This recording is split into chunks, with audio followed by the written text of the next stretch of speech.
ನಮಸ್ಕಾರ ಸ್ನೇಹಿತರೆ, ನಾನು ಹರೀಶ್. ನೀವು ನೋಡ್ತಿದ್ದೀರಾ LNT ಕನ್ನಡ. ಮನೆಯಲ್ಲಿ ಕರೆಂಟು ಪದೇ ಪದೇ ಹೋಗ್ತಿದ್ರೆ ತುಂಬಾ ಕಿರಿಕಿರಿ ಅನಿಸುತ್ತೆ. ಈ ಒಂದು ಸಮಸ್ಯೆಯನ್ನು ಬಗೆಹರಿಸಲಿಕ್ಕೆ UPS ಅನ್ನು ಹಾಕಿಸ್ತೀವಿ ಅಥವಾ ಜನರೇಟರ್ನ ಹಾಕಿಸ್ತೀವಿ. ಜನರೇಟರ್ನ ಹಾಕಬೇಕಾದ್ರೆ ಆ ಪವರ್ನ ಕಂಟ್ರೋಲ್ ಮಾಡೋಕ್ಕೆ, ಅಂದರೆ EBಯಿಂದ ಬರ್ತಕ್ಕಂಥ ಸಪ್ಲೈ ಏನಿರುತ್ತೆ, ಅಂದರೆ KVಯಿಂದ ಬರ್ತಕ್ಕಂಥ ಸಪ್ಲೈ, ಹಾಗೆ ಜನರೇಟರ್ನ ಸಪ್ಲೈನ ಕಂಟ್ರೋಲ್ ಮಾಡೋದಕ್ಕೋಸ್ಕರ ಒಂದು ಸ್ವಿಚ್ ಬೇಕಾಗುತ್ತೆ. ಆ ಸ್ವಿಚ್ ಚೇಂಜ್ ಓವರ್ ಸ್ವಿಚ್. ಈ ಚೇಂಜ್ ಓವರ್ ಸ್ವಿಚ್ ಯಾವ ಥರ ಕೆಲಸ ಮಾಡುತ್ತೆ ಅಂದರೆ, EBಯಿಂದ ಕರೆಂಟ್ ಸಪ್ಲೈ ಹೋಗಿರುತ್ತೆ, ನಾವು ಆವಾಗ ಜನರೇಟರ್ನ ಆನ್ ಮಾಡಿರ್ತೀವಿ. ಜನರೇಟರ್ನ ಆನ್ ಮಾಡಿದಾಗ ಈ ಚೇಂಜ್ ಓವರ್ ಸ್ವಿಚ್ಚನ್ನು ಜನರೇಟರ್ನ ಪವರ್ ಸಪ್ಲೈಗೆ ಆನ್ ಮಾಡಿ ಇಟ್ಕೊಂಡಾಗ ಅದು ಜನರೇಟರ್ ಮುಖಾಂತರ ನಮಗೆ ಕರೆಂಟ್ ಸಪ್ಲೈನ ಕೊಡ್ತಾ ಇರುತ್ತೆ. ಅದೇ ಒಂದು ವೇಳೆ ಕರೆಂಟ್ ಬಂತು, EBಯಿಂದ ಕರೆಂಟ್ ಬಂತು, KBಯಿಂದ ಬರ್ತಕ್ಕಂಥ ಕರೆಂಟ್ ಸಪ್ಲೈ ಬಂದಿದೆ ಅಂತ ಗೊತ್ತಾದಾಗ ನಾವೇನು ಮಾಡ್ತೀವಿ, ಚೇಂಜ್ ಓವರ್ನ ಕರೆಂಟ್ನ ನಮ್ಮ ಈ KBಯ ಸಪ್ಲೈನ ಪವರ್ಗೆ ತಿರುಗಿಸ್ಕೊಂಡಾಗ ಮನೆಗೆ KBಯ ಸಪ್ಲೈ ಬರುತ್ತೆ. ಆಮೇಲೆ ಜನರೇಟರ್ನ ಆಫ್ ಮಾಡ್ತೀವಿ. ಇವತ್ತಿನ ಈ ವಿಡಿಯೋದಲ್ಲಿ ಚೇಂಜರ್ ಸ್ವಿಚ್ನ ಯಾವ ಥರ ಕನೆಕ್ಷನ್ ಮಾಡೋದು, ಹಾಗೆಯೇ ಮನೆಗೆ UPS ಕನೆಕ್ಷನ್ಗೆ ಯಾವ ಥರ ವೈರಿಂಗ್ ಮಾಡೋದು, ಈ ಚೇಂಜರ್ ಸ್ವಿಚ್ಚಿಂದ ಮನೆಗೆ ಇನ್ಪುಟ್ ಕನೆಕ್ಷನ್ ಯಾವ ಥರ ಕೊಡೋದು ಅನ್ನೋದನ್ನು ಇವತ್ತಿನ ವಿಡಿಯೋದಲ್ಲಿ ಸಂಪೂರ್ಣವಾಗಿ ತಿಳ್ಕೊಳ್ಳೋಣ. ನೀವೇನಾದರೂ ಇದೇ ಮೊದಲನೇ ಸರಿ ನನ್ನ ವೀಡಿಯೋಸ್ನ ನೋಡ್ತಿದ್ರೆ, ವಿಡಿಯೋ ನೋಡ್ತಿರೋರೆಲ್ಲ ಫಸ್ಟ್ ವಿಡಿಯೋನ ಲೈಕ್ ಮಾಡಿ, ಹಾಗೆ ಚಾನಲ್ನ ಸಬ್ಸ್ಕ್ರೈಬ್ ಮಾಡಿ. ಪಕ್ಕದಲ್ಲಿ ಬೆಲ್ಲೈಕನ್ ಇದೆ, ಆ ಬೆಲ್ಲೈಕನ್ನ ಕ್ಲಿಕ್ ಮಾಡಿ ಆಲ್ ಆಪ್ಷನ್ನ ಸೆಲೆಕ್ಟ್ ಮಾಡಿಕೊಂಡ್ರೆ ನಾನು ಅಪ್ಲೋಡ್ ಮಾಡುವಂಥ ಎಲ್ಲ ವಿಡಿಯೋಗಳ ನೋಟಿಫಿಕೇಷನ್ಸ್ ನಿಮಗೆ ಬರ್ತಾ ಇರುತ್ತೆ. ನೀವು ಯಾವುದೇ ವಿಡಿಯೋನು ತಪ್ಪದೆ ಮಿಸ್ ಆಗದೆ ನೋಡ್ತಾ ಇರ್ಬೋದು. ಬನ್ನಿ ವಿಡಿಯೋದ ಕಡೆಗೆ ಹೋಗೋಣ.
ಫಾಲ್ಟ್ ಇದೆ. ಅದರಲ್ಲಿ ಫ್ಯೂಸ್ ಕಿತ್ರೂ ಬರ್ತಾ ಇದೆ.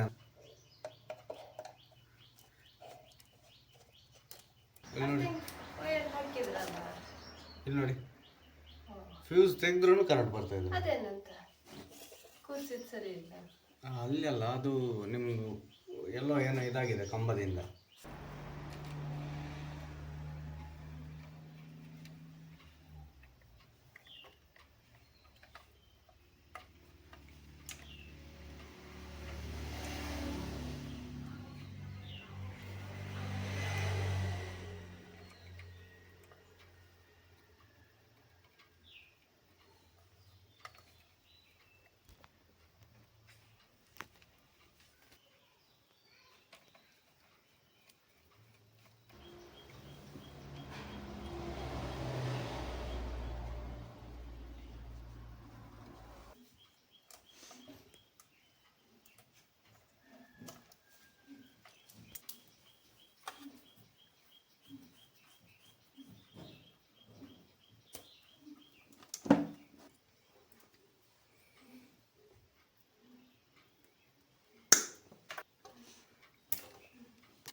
ಈ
ನೀಲಿ ಬಣ್ಣದ ವೈರ್ ಏನಿದೆ ಇದು ಜನರೇಟರ್ ಇಂದ ಬರುವಂತ ಸಪ್ಲೈ ಆಗಿದ್ದು ನೇರವಾಗಿ ಈ 3 ಪಿನ್ ಟಾಪ್ ನ ಬಾಕ್ಸ್ ಗೆ ಬಂದು ಅಲ್ಲಿಂದ ಚೇಂಜ್ ಓವರ್ ಗೆ ಬಂದು ನೆಕ್ಸ್ಟ್ ಈ ರೆಡ್ ವೈರ್ ನ ಮೂಲಕ ಡಿಪಿ ಸ್ವಿಚ್ ನ ಕೆಳಭಾಗಕ್ಕೆ ಕನೆಕ್ಟ್ ಆಗುತ್ತೆ. ನೆಕ್ಸ್ಟ್ ಹಾಗೇನೆ ಇಲ್ಲಿ ನೀಲಿ ಬಣ್ಣ ಮತ್ತೆ ಕೆಂಪು ಬಣ್ಣದ ವೈರ್ ಏನಿದೆ ಇದು ಇಬಿ ಇಂದ ಬರ್ತಕ್ಕಂತ ಸಪ್ಲೈ ಆಗಿದ್ದು ಇದು ನೇರವಾಗಿ ಚೇಂಜ್ ಓವರ್ ಗೆ ಕನೆಕ್ಟ್ ಆಗುತ್ತೆ. ಹಾಗೆ ಇದು ಕಪ್ಪು ಬಣ್ಣದ ವೈರ್ ಏನಿದೆ ಇದು ಅರ್ಥಿಂಗ್ ಕನೆಕ್ಷನ್ ಆಗಿರುತ್ತೆ. ಈ ಕೆಂಪು ಬಣ್ಣದ ವೈರ್ ಏನಿದೆ ಇದು ಈ 3 ಪಿನ್ ಟಾಪ್ ನ ಮೂಲಕ ಈ ಬಾಕ್ಸ್ ನ ಮೂಲಕ ಮನೆಗೆ ಇನ್ಪುಟ್ ಕೊಡುವಂತ ಸಪ್ಲೈ ಆಗಿದ್ದು, ಈ ನೀಲಿ ಬಣ್ಣದ ವೈರ್ ಏನಿದೆ ಇದು ಡಿಪಿ ಸ್ವಿಚ್ ಇಂದ ಬಂದಂತ ಪವರ್ ಸಪ್ಲೈ ನ ನೇರವಾಗಿ ಈ 3 ಪಿನ್ ಟಾಪ್ ನ ಬಾಕ್ಸ್ ಏನಿದೆ ಮಾಡ್ಯುಲರ್ ಬಾಕ್ಸ್ ಏನಿದೆ ಅಲ್ಲಿಗೆ ಕನೆಕ್ಟ್ ಆಗುತ್ತೆ.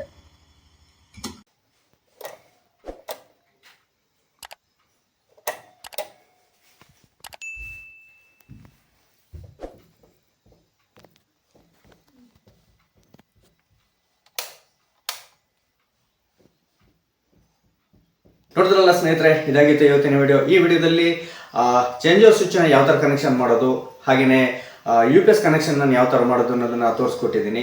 ಚೇಂಜ್ ಓವರ್ ಸ್ವಿಚ್ ಅನ್ನು ಕೂರಿಸಬೇಕಾದ್ರೆ ಫಸ್ಟ್ ಒಂದು ಸಾಕೆಟ್ನ ಕೂರಿಸಿದ್ದೀನಿ. ಈ ಸಾಕೆಟ್ ಏನಕ್ಕೆ ಅಂತ ಹೇಳಿದ್ರೆ, ಜನರೇಟರ್ನ ಪವರ್ ಸಪ್ಲೈ ಏನಿದೆ ಆ ಪವರ್ ಸಪ್ಲೈನ ಸಾಕೆಟ್ಗೆ ಕೊಟ್ಟಾಗ ಸಾಕೆಟಿಂದ ಚೇಂಜ್ ಓವರ್ಗೆ ಬರುತ್ತೆ. ನೆಕ್ಸ್ಟ್ ಚೇಂಜ್ ಓವರಿಂದ ನಾವು ಕರೆಂಟ್ನ ಇನ್ಪುಟ್ ಆಪ್ಷನ್ನ ಸೆಲೆಕ್ಟ್ ಮಾಡಿಕೊಂಡು ಪವರ್ ಸಪ್ಲೈನ ಕೊಡೋ ಥರ ಈ ಥರ ಆಪ್ಷನ್ನ ಮಾಡಿಕೊಟ್ಟಿದ್ದೀನಿ. ಈ ಥರನೇ ಮಾಡಿದರೆ ಒಂಥರ ಸೇಫ್ ಆಗಿರುತ್ತೆ. ತುಂಬ ಜನ ಏನು ಮಾಡ್ತಾರೆ ಅಂತ ಹೇಳಿದ್ರೆ, ಜನರೇಟರ್ನ ಎಲ್ಲ ಇಟ್ಬಿಟ್ಟು ಅಲ್ಲಿಂದ ಆ ಸಪ್ಲೈನ ತಗೊಂಡೋಗಿ ಮನೆ ಯಾವುದಾದ್ರೂ ಒಂದು ಸಾಕೆಟ್ಗೆ ಕೊಟ್ಬಿಟ್ಟು ಆನ್ ಮಾಡ್ತಾರೆ. ಈ ಥರ ಮಾಡೋದ್ರಿಂದ ಪ್ರಾಬ್ಲಮ್ ಆಗ್ಬೋದು, ಅಂದರೆ ಕರೆಂಟ್ ಬಂದಾಗ ಶಾರ್ಟ್ ಆಗಿ ಪ್ರಾಬ್ಲಮ್ ಆಗ್ಬೋದು. ಅದಕ್ಕೋಸ್ಕರ ಈ ಸಾಕೆಟ್ನ ಕೊಟ್ಟು ಚೇಂಜ್ ಓವರ್ ಸ್ವಿಚ್ನ ಕೊಟ್ಟಾಗ ತುಂಬ ಸೇಫ್ ಆಗಿರುತ್ತೆ.